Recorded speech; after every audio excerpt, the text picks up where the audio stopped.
होती है, तो विटामिन डी शरीर को किससे प्राप्त होती है? किससे प्राप्त होती है? सिगार।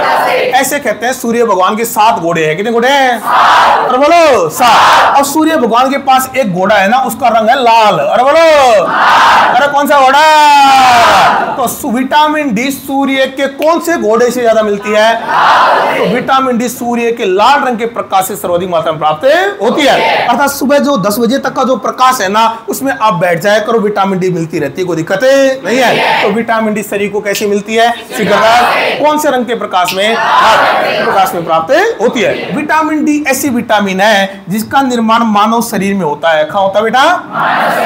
अरे कहाँ होता है? विटामिन डी का निर्माण मानव शरीर में होता है। तुमने कहा गुरुजी एक बात बता, मानव शरीर में तो बहुत सारे अंग हैं, विटामिन डी का निर्माण मानव शरीर में कौन से अंग में होता है? तो विटामिन डी का निर्माण मानव शरीर में कहाँ होता है बेटा? त्वचा में।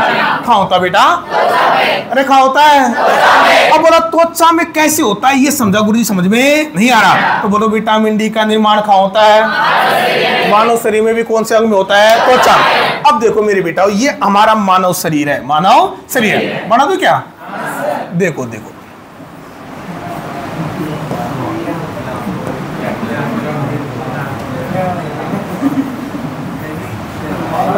भर दूं क्या? भर दूं?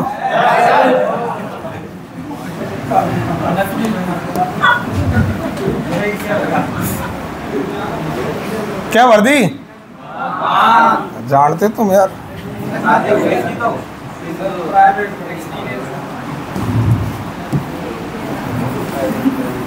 देखते रहना बेटा। ये बैठा है, बैठी है? कहाँ? बाहर धूप में बैठी है, और ये सूर्य का प्रकाश आ रहा है। क्या बेटा? सूर्य का प्रकाश। और सूर्य का प्रकाश मेरे बेटा इसके